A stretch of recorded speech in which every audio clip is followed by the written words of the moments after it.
Well, this is Current Yield, Grant's Interest Rate Observer of the Air. And I am Jim Grant, welcoming you. And let's see, we'll take attendance. Yes, here is Eric Whitehead to my left at the control panel. Eric, among other things, is Chief Administrative Officer of the imminent Grant's Interest Rate Observer Conference. We're having it this year in lieu of the boat show at the Javits Center. It's bigger than, I think it's bigger than the Astrodome, right? I think it's bigger than 3 states of Delaware is the word I get.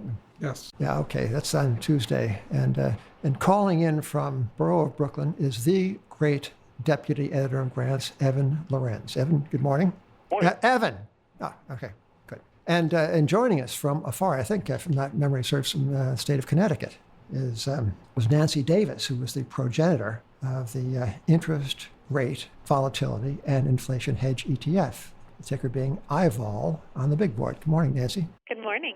Well, before getting into the business of the yield curve and the steepness or flatness thereof and the money to be made by intelligent wagering on the shape of the curve, I would like to say a few words about Ludwig van Beethoven. I'm not sure about you, Eric, but I am aflutter with the excitement coming up on the 250th anniversary of Beethoven's birth. That's to be in December. And, you know, one of the annoying things about this stupid pandemic is the cancellation of almost everything that one had hoped to see and do on the calendar year 2020. For example, there's the 250th anniversary of Beethoven's birth. That was to have been in December. We don't know the date he was born, but I think he was baptized in December 17th. But in the service of anticipating the events that won't be held, I wish to lay down a suggestion for the listeners to Current Yield. This has, admittedly, little to do with interest rates, but here it is. What you want to do is you want to Google or go on YouTube and YouTube. Is it YouTube a verb? To YouTube? Yeah, sure, it must be. Okay, to YouTube the name David Formisano, Formisano. David Formisano is the name. And he's only the greatest flute player, says Sir James Galway. Only the greatest flute player. And what you do is you YouTube David Formisano Eroica as an Eroica. It's Beethoven's Third Symphony. Just those words. David Formisano Eroica Symphony. And you will hear 28 seconds of the most fabulous music you've ever heard in your life. I'm just saying. This is a little bit obsessive of me. I know. I've listened to this thing, this 28-second clip. I've listened to it time and again. And it is kind of a miracle. All right, so we can't all agree, can we, Eric, on politics or on vacation destinations? No, we can't. No. We can't all agree whether we're bullish or bearish. Is that correct, Evan? I think that's fair. Yeah, a little snappier with these answers, Evan. Nancy, some of us can't agree whether the curve is going to flatten or steepen. Is that not correct? Absolutely. Right. But, ladies and gentlemen, we can agree on some things. We can agree that this December, the 250th anniversary birth month of Ludwig van Beethoven, we can forget all that stuff and just get into it a little bit, right? All right. So, Nancy, once again, welcome to the Grants Podcast. And tell the listeners who perhaps were not reading the issue of Grants dated May 17th, 2019, which celebrated the inaugural trading day of the IVOL ETF. Tell us what you do for a living. Well, Grant's Interest Rate Observer was one of the first publications to pick up, so I thank you for being so cutting edge and innovative. We are a inflation-protected government bond fund. The majority of the portfolio is treasuries with inflation protection tips, but then we add on an enhancement because we want to have a tip plus portfolio. The reason we do that is that we think having all of your, chips or eggs, maybe that would be a better analogy. All the tips. Tips are all tips, all your eggs in the CPI basket might not be the most accurate measure. So we take tips and then we enhance it with asymmetric options on inflation expectations as measured by the rates market, whereas the CPI basket is just set by the Bureau of Labor Statistics. So it's just another way of gaining a more market-based measure of inflation and inflation expectations. So what is the owner of the IVOL ETF? What is he or she rooting for? What makes this thing go up? Well, we are long TIPS. That's the bulk of the portfolio. So those are treasuries with inflation protection. Right. So we want real yields lower with the bond component, like all bonds. But we also, with the options, are agnostic to the options. Don't care about the level of interest rate. We just want the spread between short and long dated rates to widen. And we don't really care how that happens, whether it's negative rate expectations in the front end or a normalization of inflation expectations on the long end of the curve as measured by the 10-year point. But that widening is what benefits the addition to regular TIPS portfolio. Well, how have you done so far, Nancy? We've done well. There's been no interest rate volatility. This fund, since it buys options, is long interest rate vol. Interest rate vol is actually lower than it was when you first wrote up iVol the week that it listed in May 2019. It's actually lower. So interest rate vol has been kind of a yawn, but the fund is up through September 30th, almost 15% since it listed on May 14th, 2019, and year to date up over 11%. It's like a fang. This is like a fang. It's a fang for inflation, maybe. But the interesting thing is there's been no inflation. So it just shows how it is an inflation-protected fund, but there are a lot of other ways to win with the strategy. You don't necessarily need there to be inflation to make money. Well, Evan, you pointed out to me, yesterday it was, it's an extraordinary statement by Randall Quarles, who is as you know, the Fed chair for supervision, vice chair for supervision. And could I read that right now? Yeah, I've read it myself 2 or 3 times, but if I hear it from you, I might believe it. I still don't believe it myself, but you go ahead. Yeah, it says, and I'm going to quote him, "It may be that there is a simple macro fact that the Treasury market being so much larger than it was even a few years ago, much larger than it was a decade ago, and now really much larger than it was even a few years ago, that the sheer volume there may have outpaced the ability of the private market infrastructure to support stress of any sort out there." Quarles is basically implying that the Fed is going to be in the market, and the market needs the Fed, and the Fed will be intervening in prices going forward pretty much indefinitely. Yeah. Well, Nancy, that seems to me to speak to a couple of things. One, not so helpful for a fund that would rather have more volatility than less, but something else that might be very helpful indeed, which is perhaps an unmanageable supply situation on the longer end, maybe, that would force up yields owing to a relative overabundance of supply in relation to demand. Is that how one might read this? Without being too, you have to be careful not to be hopeful in this business. We are clinically analytical. But what do you think? Well, I definitely think it's priced into the market. The market is, I'd say, at max peak central bank confidence that the Fed is going to be able to control the bond market, the Treasury market. You can see that with the measures of interest rate volatility in September, so just a few weeks ago, we hit a lifetime history of financial market lows in interest rate volatility. And so I think iVol is a good showing of we don't need there to be interest rate volatility. It's just the level of interest rate volatility means that we can get more bang for our buck. It just means the protection that we add into the iVol ETF to potentially protect against inflation or interest rate volatility or changes in the yield curve is just very cheaply priced. It's actually spectacular considering equity volatility, precious metal volatility, FX volatility, pretty much all other volatilities are trading near their percentile highs given the shock that we had in March with the pandemic. So even though credit markets, equity markets, other markets have recovered in price terms, their volatility levels are still elevated, whereas the rates market, everybody believes, Randall, and that there is going to be no volatility in the bond market. And I think that's great for us. Is there a risk that the Treasury market becomes a little bit like the Japanese government bond market? The Japanese central bank has been much more aggressive in buying JGBs, and there's whole days where benchmark JGBs don't trade. It seems like the market there has kind of broken down, and there's not as much price discovery, not as much volatility, not as much verve. I definitely agree. I think the Treasury market is, we do obviously have Treasuries within the iVol fund, but the options that we own are actually OTC on the swaps curve. And we specifically like that because then we get outside the Treasury market, and the swaps market is a bigger, more global market where it is harder for for the Fed to control swaps. And we saw that even last fall when the repo market imploded.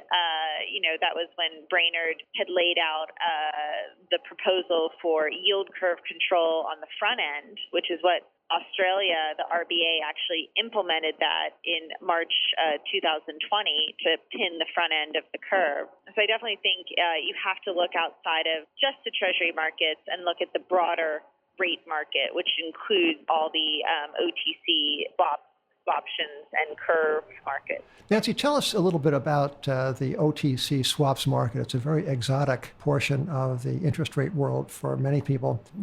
What's it about? Well, it's a more market-based measure of inflation expectations. That's what we see the rates market giving you. It's not just putting all your eggs in the calculation from the Bureau of Labor Statistics on what the CPI basket is. Most people, when they talk about inflation expectations, they're talking about the break-even market, which is still all linked to CPI. So we are really excited about innovating in the ETF world with the IVOL product and providing access to the OTC rates market, which is actually a huge market. It's, by some measures, 5 times bigger than the U.S. stock market, but most people just have stocks and bonds in their portfolio, which I always find a little peculiar, especially given, I think the stat is that 80% of global wealth is held in real estate, and most professional real estate investors all hedge in the rates market, but most regular people don't. But what do you own when you own this most intangible thing called an OTC swap? If you take delivery of it, can you see it? Just tell us what it is. So IVOL doesn't actually have swaps.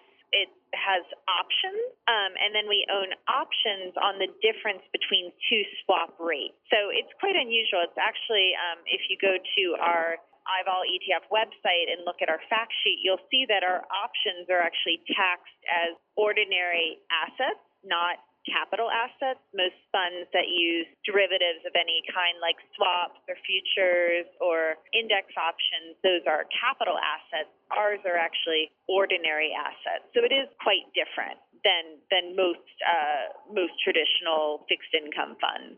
Yeah, right. So we IVOL people, if we own IVOL, what one owns is an option on this most nuanced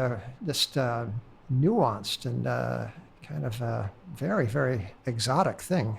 But anyway, I'm glad that someone is on top of this market that's 5 times bigger than the stock market? Yeah, it's a massive. There's actually a pie chart of it on the second page of our fact sheet that just shows which is a visualization of how big the OTC rates market is. Because think about it, every corporate, every insurance company, the whole world, especially for balance sheet efficiency, uses swaps for the most part. So while the Fed might have their thumb on the Treasury market, we think using the yield curve as measured by swaps is actually a better measure of inflation expectations because that takes it away. We have obviously CPI within the treasuries that we have, but then we enhance that by having the market's measure of inflation expectations. And let me maybe just one way I describe it to investors that I think has been helpful is like, bank CDs. If you go to a CD and open a CD at a bank, policy rates are so close to zero, you get paid basically nothing for a 3-month or 1-year or 2-year CD because the market does believe the Fed, and we do think rates will be on hold for a long time. But if you lock up your money for 10 years, so you say, all right, how about a 10-year CD? What else will I get paid? It's 0.5%. Currently, the 2-10 yield curve in the swap format is 54 basis points. And that to us is what is really attractively priced because that's the market expectations for inflation in the future. That particular swap, the 2 to 10 year swap, was even tighter, was it not, when you started? It was like 21 basis points, I think. It was about 15. Yeah, you have a great memory. It was right around there. So it really, going back to IVOL's performance, we've, the fund's up, call it 15% since we listed it, but not much has happened. Right. The OTC rates market is nearly 200 trillion, or more or less, right? Yeah, it's okay. Huge. And the treasury the tradable treasury market is less than 20 now, right? With I think the gross debt evidence is like 27, and the portion in the hands of the public is what 18, 20, I don't know. So this recondite swaps market is bigger than all outdoors. And Nancy, so the intriguing thing about it is that, as you say, the Fed's thumb is only so big. The Fed's thumb is certainly on the scales of the relatively piddling Treasury market, but this $200 trillion thing is more or less off leash. And give us a sense, Nancy, if you would please, the difference in how the OTC swap market is discounting the future versus as expressed in its yield curve, compared to how the Treasury market, controlled by the Fed, is expressing the future via its yield curve. Absolutely. So most people, when they talk about inflation expectations, they're talking about the break-even market, which is the difference between nominal treasuries with no inflation protection and TIPS, the treasuries with inflation protection.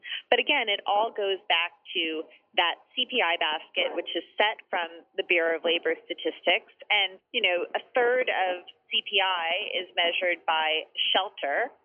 Powell actually at the last Fed meeting in September literally called out the CPI basket, and I am paraphrasing his quote, but he basically said, we don't want to hurt Americans who are out of work and, are struggling during the pandemic, and we want to be mindful of higher prices for essential items such as food, gasoline, shelter, that might create a burden to families. He's literally calling out the CPI basket, but then he adds, and he reiterated, that inflation expectations are what matter in driving actual inflation. And so we see IVOL as providing access for everybody to more market-based measure of inflation expectations, away from just CPI alone. Evan, before I interrupted you, what were we going to ask?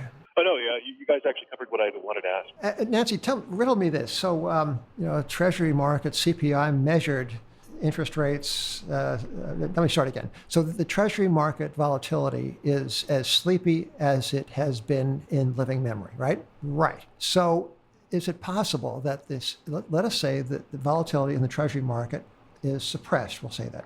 Now, is it possible that because the Fed can suppress volatility only to a degree, that the suppression is informing a much higher level of volatility in markets outside interest rates? That is, the higher measure vol in gold and stocks and what have you is partially a consequence of the suppression of volatility of interest rates.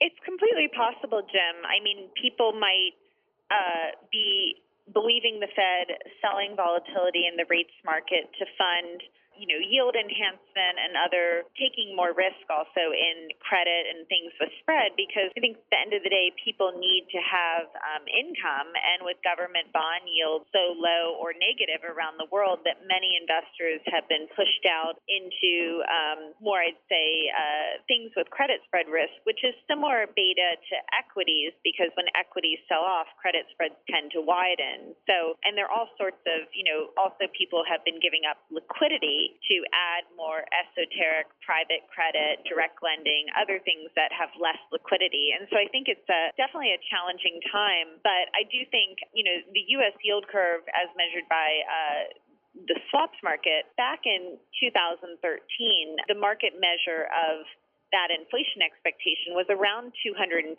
basis points. So 2.5%, to use that analogy, you go to the bank and policy rates were still very near zero at that point because we were coming out of the Greek and European debt crisis. It was just normal that if you went to a bank, you got paid, 2 to 2.5% to lock up your money for 10 years. Currently, the inflation swap market, the 10-year inflation swap right now is 1.975.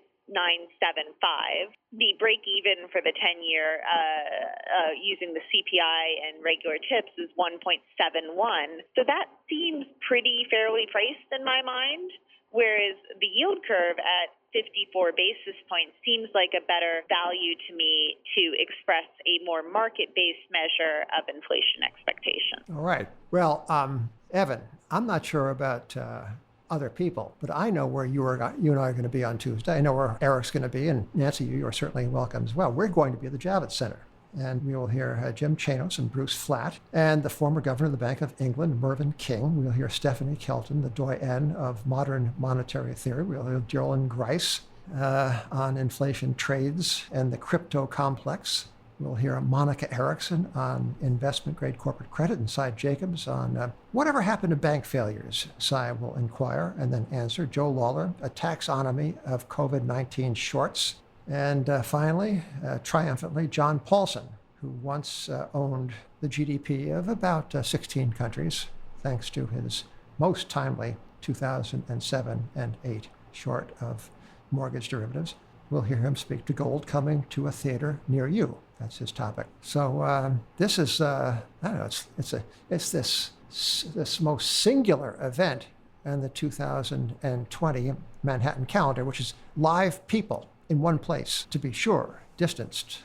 Eric, how many square miles per customer in this hall? It's 6 or 8, right? Six square miles per yeah. person, yes. It seems entirely sensible. Nancy, wouldn't that put your mind at ease if your grown children say we're going to attend this and they said, we would like your permission for us to go to a live event? And one's first reaction might be, well, that sounds awfully tricky in the year 2020. When they say 6 square miles per customer, I think that you are going to say yes, no? Yeah, no, my kids are in their teen years and they're not very high risk. So it's more, my concern is my parents and, the older folks in our family. But absolutely, I think, with appropriate social distancing, I think the Contrarian Ball is definitely the event of 2020. Excellent. And a celebration of Beethoven's birthday.